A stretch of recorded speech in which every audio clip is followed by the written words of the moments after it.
Labas Sigutė ir labas visiems, kas mus mato, nes tikiuosi, kad jau mato. Labas, labas. Matai, čia yra toks įdomus reikalas su tuo mūsų zoomu ir su tais laivais visais. Labas, labas. Jo, kažkaip tikiuosi, kad mes jau eteryje ir su visais to jau pasimatysim. Ir beje, kas mus mato, kas mus girdi, kviečiam visus prisijungti. Šiandien kalbam tokia, manau, daugeliu aktualia tema susijusia tiek su mūsų fiziniu kūnu, tiek su mūsų ir emociniu, sakyčiau, ir mentaliniu, ir visokiais kūnais. Todėl, kad mes kalbam šiandien nuo sporto iki to viso atidėliojimo gyvenime ir panašiai. Tai beje, kadangi aš visą laiką kaip ir visiems skelbiu, kad aš savo laivus darau grupėje Perkurk save, klausos sąmonės su Žaneta, bet kažkaip paskutiniu metu niekaip negaliu ten patekti. Kažkodėl mane meta mano grupės, kitas visas meta, bet mano grupės nemeta. Tai jeigu kas nors išgirs šitą sos pagalbos šauksmą, pasakykit, kas vyksta, ar aš čia kažko tai nežinau ir galbūt galit man padėti sugrįžti man į savo grupę. Tai va, tai čia toks, kaip sakant, į šoną šiek tiek, nes man pačiai tai labai aktualu, o Sigutę šiandien kalbinsiu, kaip minėjau, tokia tema aktualia daugeliui, man pačiai lygiai taip pat, aš irgi neišimtis, tiek dėl sporto, tiek dėl mitybos, tiek dėl tų visų atidėliojimo reikalų ir panašiai. Tai va, Sigutė, žinok, labai džiaugiuosi, kad tu šiandien su manim. Aš irgi džiaugiuosi, kad tu mane pakvietei. Taigi, tai gal pradžiai tu save pristatai tiesiog kaip trenerę, kaip mitybos konsultantę, bet žinau, kad ten, kai dar kitur prisistatinėjai, tai sakai, esu ten ir vos ne kunigas ir visa kita. Jo, esu tas kunigas, psichologas, antidepresantas, žodžiu, viskas viename. Jo, tai va, fantastinis toksai derinys iš vis, nu super, iš tiesų. Tai gal tada trumpai gali ir papasakoti, pirmiausia, vat, nuo to, apie ką tu, kaip tu tą visą apjungi tiek daug po vienu stogu. Nes esu asmeninė trenerė, grupinių treniruočių trenerė ir tas kunigas, psichologas, tai aišku, dažniausiai pabūni tose asmeninėse treniruotėse, kuomet ateina žmogus pasportuoti, pabūti su savimi. Dažnai būna, kad jį reikia išklausyti, ateina su visokiom bėdom, atsineša iš darbų, iš namų visas bėdas. Na ir tas treneris dažniausiai būna tas žmogus, kuris ir išklauso. Tai išklauso ir tų pabambėjimų, kartu ir pasijuokia, kartais ir paverkia. Žodžiu, tai yra atstoja tą, kaip sakau, kunigą, kur kartais žmonės su tais savo šeimos nariais, su aplinkiniais, gal su tais pačiais draugais ne visada gali pakalbėti. Na, o čia tas treneris tai yra tas žmogus, kuris tave išklauso, nereikia tau eiti tą bažnyčią, o čia kartu, žinai, nušauni kelis zuikius vienu šūviu. Tai kaip sakau, tai ir esu tas žmogus viename, trys viename, žinai, kaip kavos puodelis. Jo, tai iš tikrųjų tai yra super gerai, vat ką tu dabar įvardinai, tai yra super gerai, nereikia ieškoti kažkur tai dar pašalinės pagalbos, kai tu gali viską gauti vienoje vietoje. Tai čia aš manau, kad, nu, moteris tikrai labai džiaugiasi atradusios tave, o beje, kur tu esi, kur tave ten atrasti lengviausia. Šiuo metu dirbu Leičių gatvėje, tai yra Pašilaičiuose Family Gym sporto klube. Tai čia yra Vilnius, ne? Nes aš... Vilnius, taip, tai yra Vilnius. Taip pat dabar yra renkamos grupės formuojamos Kalvarijų gatvėje 143, tai yra Dinastija šokių studija. Kol kas ten renkamos grupės rytais, 9 val. Ryto, pirmadieniais ir trečiadieniais. Na, asmeninės treniruotės tai yra arba jūsų namuose, arba sporto klube, žodžiu, variantų labai daug, lauke, kol vasara, tai žmonės suranda būdų, kaip mes tą galim išnaudoti, kaip galim susitikti ir įgyvendinti tuos tikslus, kuriuos jie užsibrėžia. Oho, tai čia tiek privardinai, tai toks jausmas, kad turbūt namie net negyveni. Gyvenu ir, žinok, labai džiaugiuosi, nes anksčiau turbūt, kad mažiau gyvendavau nei dabar. Tai jau tikrai tada iš tos pusės žiūrint, tai čia nėra priežasčių arba netgi galimybių sakyti negaliu, nepatogu, nėra kaip, žodžiu, ten visi ir vienam gale, ir kitam gale, nori ir namuose netgi, jeigu jau ką galiu, ne? O beje, namuose tu atvažiuoji, ar kaip čia, ar per online? Taip, atvažiuoju į namus ir vedu treniruotės. Online treniruotės vedu iš tikrųjų ekstra atvejais, kada klientas negali, turi kažkokią trumpą pertraukėlę, na, visokių situacijų būna, tai tada jau darau tuo nuotoliniu būdu, nes nuotoliniu būdu iš tikrųjų privengiu dėl to ir ypač su naujais klientais, kurie dar nesportavę, kurių nesu mačiusi, kokia jų fizinė yra būklė, tai su tokiais klientais privengiu nuotolinių treniruočių, nes praktikoje, na, net ir fiziškai būnant šalia, žmogui pasakius, kad žiūrėk, dabar pataisom čia šitą pozą, na, ne taip turėtų būti, ne taip pritūpiai keliai, čia taip turėtų, žmogus jis tiesiog nesupranta. Tai, na, kad išvengti tų tokių traumų, išvengti klaidingų pratimų darimų, tai aš esu už kokybę ir man labiau patinka gyvas kontaktas. Nu jo, iš tikrųjų, logiška. Tai reiškia, tie, kas ne Vilniuje, tai kaip ir sudėtingiau tada jiems šiuo atveju, ar ne? Sudėtingiau, taip, sudėtingiau, bet, nugi galima vis laik susiorganizuoti tą bent kelias treniruotės atvykti, pasidaryti gyvas, o tada jau galima žiūrėti pagal situaciją, kaip su žmogum. Nu, šiaip iš tiesų taip, nes aš tikrai ne vieną esu mačius ir girdėjus reklamuojantis, kad dirbu online, ar ne, ir vedu treniruotės online. Tai žinok, aš turėjau tokią viltį, galvoju, gal jeigu tu online, bet pasirodo, pirmą turėsim pasimatyti. Nu, supratau. Irgi gerai. Žmonių girdžiu tą patį, ir net kai ir yra tos pačios grupinės treniruotės, ir jeigu ten yra labai didelis rautas žmonių, kur susirenka 30-40 žmonių grupėje, na, aš suprantu ir patį tą trenerį, aš iš savo pusės tiesiog neįmanoma skirti to dėmesio kiekvienam tam žmogui ir prie kiekvieno prieiti ir parodyti, kad, na, čia žiūrėk, reikėtų pasitaisyti. Tai aš esu už kokybę, dar kartą pasikartosiu, ir jeigu yra grupinės treniruotės, tai yra mažos grupinės treniruotės, kad galėčiau kiekvienam suteikti savo dėmesį. Nu, fantastika, super. Tai va, reikės, kaip sakant, man čia pasidėlioti kažkaip tai ir vieną kartą vis dėlto aplankyti tave. Ir vis smagu susitikti gyvai. Jo, iš tiesų. Gerai, tai dabar žiūrėk. Kaip ir nėra lyg ir priežasties nepradėti daryti, ar ne? Kaip ir viskas čia aišku, protų suvokiam, nu, kad sveikata, sportas, kad čia visi šitie dalykai mums tik tai į naudą, o vis tiek daug žmonių kažkodėl neina ir nedaro, ar ne? Neina ir savo nepadeda. Tai galbūt ir pagvildenkim šitas priežastis, kokios pagrindinės galbūt tu jau iš savo patirties gali atpažinti, kokie tie blokai arba tie įsitikinimai žmonių, ar kas ten bebūtų, kas neleidžia jiem tiesiog dėl savęs tai daryti, kas jiems naudingai reikalinga. Visame kame, ar tai būtų sportas, ar tai būtų, nežinau, kažkokio naujo darbo paieškos, ar kažkokia nauja veikla, kažkokie nauji mokymaisi, bet kas, ką mes bepaimsim, tai kas mums trukdo, tai išėjimas iš komforto zonos. Nes tai yra tas ir sukuria tą didžiulę baimę, kad aš nežinau, kas bus. Ir mums protas, jisai tiesiog, nežinau, kuo toliau, tuo labiau jisai mums trukdo, nes jisai mums pradeda sakyti, kad žiūrėk, dabar tau gal čia bus sunku, tau gal skaudės, tau gal nepavyks, gal tau dar kažkas atsitiks. Ir tada, kai mums susako daug priežasčių, kodėl ne, na, tai mes tada ir pasiduodam ir nelipam iš tos komforto zonos.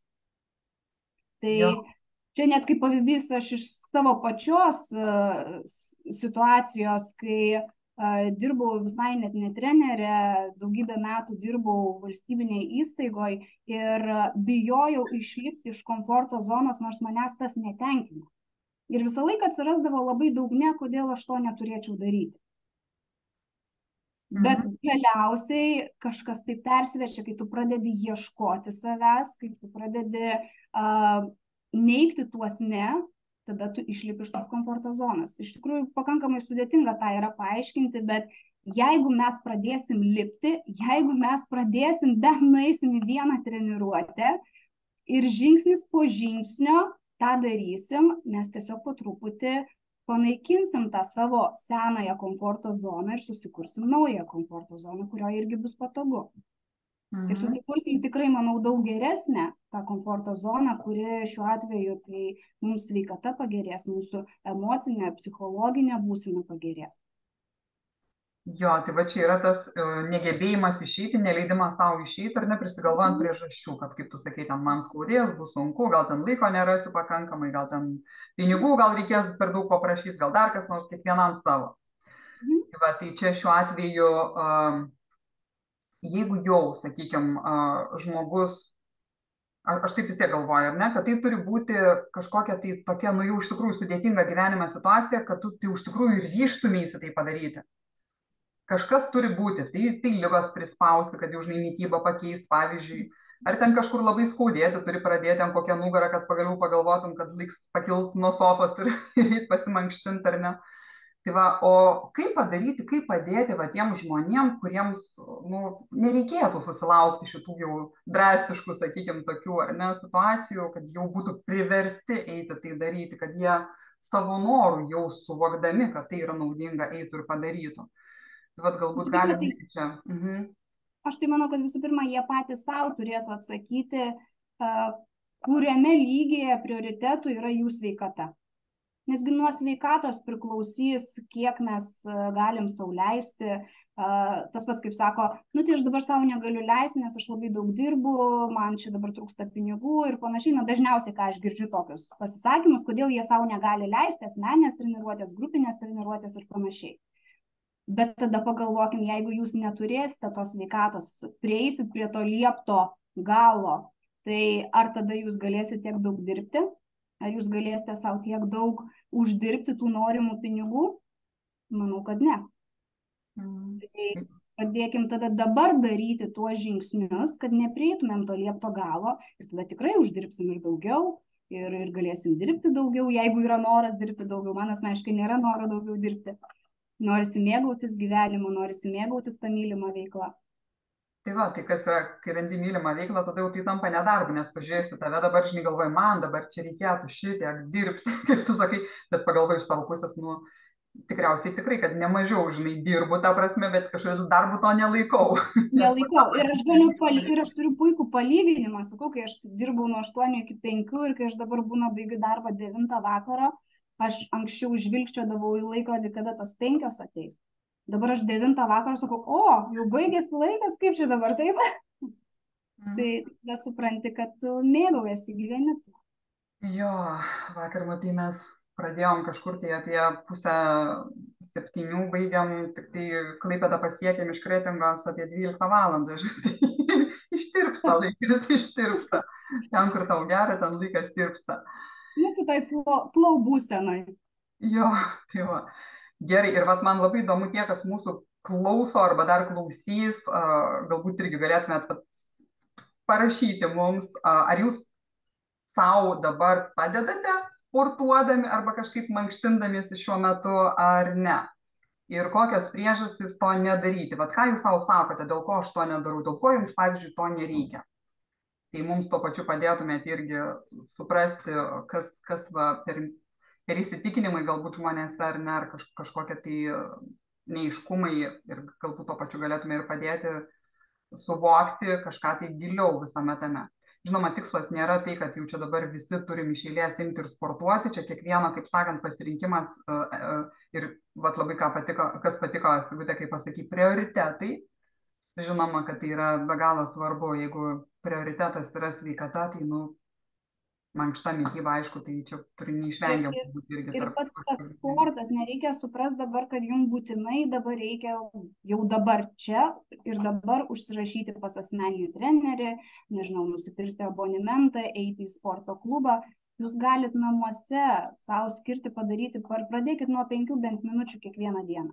Pradėkit formuoti mažai žingsneliais tą savo įprotį, kuris kažkada jisai virs gyvenimo būdu. Lygiai taip pat kaip ir man. Jeigu manęs paklaustų, ir dabar kartais pasikalbam su klientais, sakau, aš mokyklos laikais buvau ta, kuri bėgo už kūno kultūros pamokų.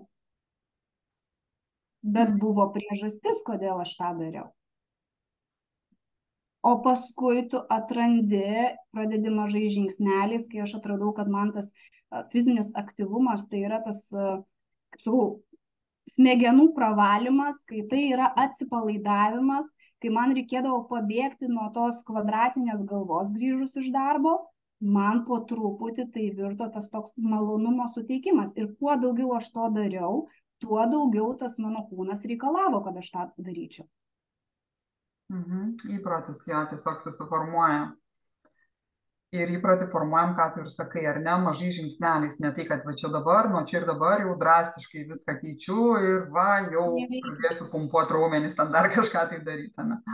Kaip ir vienoje knygoje, dabar tik tai neatsimenu pavadinimo, nes iš tikrųjų daug knygų skaitau ir su pavadinimais, kaip ir su vardais, man labai sudėtinga, tai net buvo rašoma, kad elementariai pasidėkit vieną dieną tiesiog sportinius batelius šalia. Ir nebūtinai, kad jūs juos apsimausit. Gali būti, kad jūs tą dieną ir jų neapsimausit, bet jau tai bus mažytis žingsnis link to, ko jūs einate. Tai yra link tų veiksmų, kuriuos jūs pradėsit daryti. Gal kitą kartą jau prie tų batų pasidėsit kelnes, sportinę maikę kažkokią, ne? Ir po truputį kažkada jūs juos apsivilksit ir pradėsit eiti, daryti. Jo, ir čia sakyčiau, netgi, kaip priminimas veikia, nes gali būti, kad tu tiesiog, kai nėra įpročio ir pamiršti, ir paskui, jo galėjau, jau prisivalgiau, pavyzdžiui.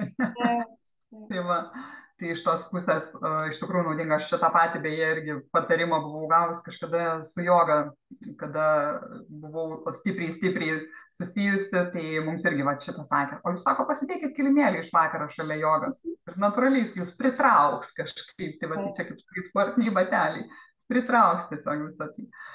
Tai galiu pasakyti iš tavo patirties, bet tada tai veikia, iš tiesų veikia. Jo, gerai, ir dabar iš to, ką mes čia dabar žiūriu, dar turim kelis komentarus, sako, labai aktuali tema, jo, čia aišku atidėliojimas, kamgi nebus aktuali tema, o ypač jeigu kalbam apie savo sveikatą ir savo gerovę, tai čia ypatingai neturėtų būti užmirštami šitie dalykai. Ir sako, atsiranda įdomesnių, malonesnių užsiėmimų, nors prieš metus beveik kas rytą dariau 10 minučių mankštą. Tai va, tai ką galėtumėm pasakyti, kodėl tas sportas toks neįdomus, kaip čia dabar yra? Arba neranda tos veiklos, kuri tiktų, nes sportas tai vėlgi, kas yra, kuo žmogus laikė ir ką jisai prieš tai darė. Jeigu jisai gal ten ėjo, tarkim, su treniruokliais, tik tai sportavo, nežinau, kaip, pavyzdžiui, aš stebiu salėje kartais žmonės ir matau, kad jie net nežino, ką darys su tais treniruokliais. Tai aš iš karto žinau, kad tas žmogus, jisai, klausimas, kiek jisai ateis į tą sporto salę. Gal savaitę, 2, gal mėnesį. Ir viskas to baigsis, nes jis visų pirma ir rezultato negaus. Gali būti dėl to, kad jį tiesiog nemotyvuoja, tai tada ieškokim kitų būdų. Gal tau, pavyzdžiui, patinka plaukimas, gal tau patinka šokti, gal tau patinka tiesiog vaikščioti. Bandykim ieškoti tų veiklų, kurios tau yra malonios, kurios tau sukelia tą malonumą. Tai va ir įdomu, tas žmogus, kuris užklausė, kokius jis malonumus tuos pasirinko.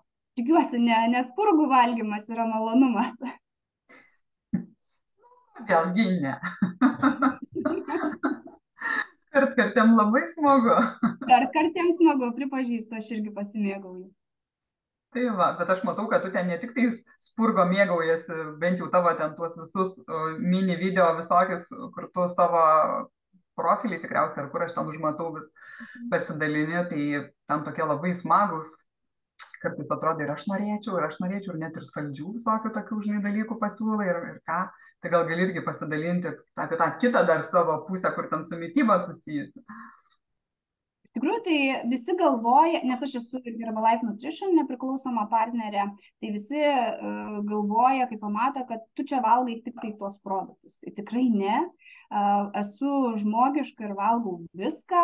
Tikrai nieko nesu atsisakiusi, bet kuo man labai patinka, kad aš galiu paįvairinti savo tą mitybą, papildydama dar papildomai baltymais, riebalais, angliavandeniais, vitaminais, mineralais, kurių tikrai pas daugelį mūsų mityboje, ypač tame skubančiame pasaulyje, mes tiesiog nesugebam pasigaminti, pasiruošti tiek, kad susiskaičiuoti, kad ten viskas atitiktų pagal normas tiek, kiek mums kiekvienam reikia. Tai va čia iš šitų ir gimsta tos idėjos. Kodėlgi, pavyzdžiui, tarkime, daugelis mėgsta jogurtą. Ir jogurtus perka dažniausiai tuos su pridėtiniais cukrais, kur daug ten paskaninimų visokių ir taip toliau. Iš jų naudos tikrai yra mažai. Tai aš asmeniškai, kaip vyras juokiasi, perku kibirais natūralų jogurtą ir tada aišku, kad nėra labai skanu valgyti tą natūralų jogurtą ar tenais, tarkim, kažkokį tai kitą produktą, kuris yra be tų visų pridėtinių skanėstų. Tai tada ir gimsta tos idėjos, kad kodėl aš negaliu pasiskaninti, įsidėti daugiau vaisių, sėklų, tą patį, tarkim, Herbalife kokteilį, pavyzdžiui, šokoladinis ir turėti šokoladinį skanėstą, šokoladinį tokį sluoksniuoti, su kuriuo galiu pasimėgauti prie kavos puodelio. Tai mes kiekvienas turėtumėm savo padėti ir tą mitybą padaryti neskurdžią, o padaryti tokią, kaip sakau, žavę, skanę, sugundyti save, stengiamės visą laiką pasiruošti, kad ta lėkštė mūsų ar ten ta stiklinaitė atrodytų graži ir, kaip sakoma, mes mylim akimis, tai pirmą sugundykim akis ir pasiruoškim, kad tai būtų skanu, maistinga ir naudinga mūsų organizmui. Nu, tikrai taip nupiešiai, žinau, galvoju, tikrai man reikėtų savo indus keisti. Bet tada dar labiau bus skanu valgyti, žinai. Bet čia, aišku, dabar tą sveiką maistą reikia į tuos indus išmokti dėti, žinai, ne tik spurgas. Jo, ir dabar dar žiūriu, Alina čia, Labas Alina irgi prisijungia. Sako, ačiū Sigutei už įkvėpimą, jau kelios savaitės normalesnės mitybos laikaus ir darau tą plankutę kasdien. Nuolė, šaunuolė. Jo, tai vat smagu, matai, Alina, šaunuolė, gauni pagirimų ir viešai. Tai tu papasako, kokias ten, nes aš kaip suprantu, jūs ten Vilniuje, jums gerai, ne? Jūs ten viena kitą kažkur tai randat, pasportuojat, pasikalbat ir taip toliau. Tai kas tam per plankutės, apie ką iš čia iš vis? Pamokinkit mus. Aš labai mėgstu iššūkius ir kuo man labai patinka iššūkiai, nes, aš irgi esu žmogus ir man kartais kai kur pritrūksta disciplinos, nusvyra kartais rankos, tai aš labai mėgstu iššūkius ir mane iššūkiai irgi, tai va tas ir yra, kad viena iš savybių tai yra, kad mes sporto dėka, bent jau aš sporto dėka, galiu savo formuoti tam tikras charakterio savybės. Tai yra formuoti tą discipliną, atkaklumą ir vat šiuo metu, šį mėnesį, nes esu tokiam klube Atominiai žmonės vadinasi, tai labai ten kiekvieną mėnesį skiriasi tie iššūkiai, tai šiuo metu yra lentos iššūkis ir atliekam lentą. Tai ten skiriasi kiekvieną dieną laikomas laikas, tarkim, šiandien laikysiu minutę laiko lentą ir kiekvieną kartą vis didinama, kol galiausiai prieisim iki 5 minučių, kas nėra tikrai labai lengva. Tai aišku, tuo pačiu stiprėja pilvo preso raumenis, kas aišku labai džiugina, nes kiekviena moteris nori gražaus pilvuko. Tai ir aišku, aš tada ugdau tą savo discipliną, nes kiekvieną dieną turiu tą padaryti, kiekvieną dieną turiu prisiduoti į tą grupę, kad aš tai darau ir kai kažkaip padarai, prisiduodi, tada toks palengvėjimas ateina. Padariau dar vieną dieną. Tai čia šiuo atveju net nebūtina Vilniui būti, kaip suprantu, užtenka sekti tave Facebook'e, ne? Bet kurioj pasaulio šaly galit būti ir daryti. Liuks. Tai va, tai tavo Facebookas tikriausiai pagal vardą pavardę, ar ne? Ar kaip ten galima tave surasti? Facebookas pagal vardą pavardę ir taip pat, aišku, kas nori, gali prisijungti prie, ten ne mano grupė yra, Atominiai žmonės, kur yra vis įdedamas irgi tas iššūkis vienas kitas, arba sekate mane, nes aš kiekvieną dieną vis prisiduodu, ne tik tai toje grupėje, bet ir visai savo auditorijai, kad kažką šiandien jau darau. Aišku. Nu ką, reikės patyrinėti ir man gal ten prie jūsų plankučių prisijungti. Nes aišku, visada priesukas neblogai. Su lenta irgi, tai rodžiau irgi pačius pagrindinius akcentus, į ką reikėtų atkreipti dėmesį. Nes vėlgi čia yra kame problema, kad dažnai žmonės pradeda daryti arba pasirenka, ypač tie, kurie pradeda sportuoti vieni namuose, daryti pratimus ir neteisingai juos atlieka, tada vėliau susiduria su vienokiais ar kitokiais skausmais, tai kad to nenutiktų, Vėlgi reikia labai atsargiai ir pasirinkti pratimus pagal savo galimybės, pasirinkti pratimo variantus pagal savo galimybę, nes kiekvienas vėlgi pratimas turi ir lengvesnę versiją, ir sunkesnę versiją. Tai va, treneris jisai tam ir yra, kad jis parodytų žmogui ir patartų. Tai jau taip. Tai va, tai šiuo atveju turim trenerę Sigutę Stulpinienę, kurią tikrai rekomenduoju ne tik tai dėl to, kad jinai graži, faina ir daug ten Facebook'e jos yra, bet dėl to, kad jinai iš tiesų yra profesionalas savo srityje ir dar jau labiau toks profesionalas, kaip sakėm, kuris nuo trenerio iki kunigo ir taip toliau, kur viską viename galime gauti.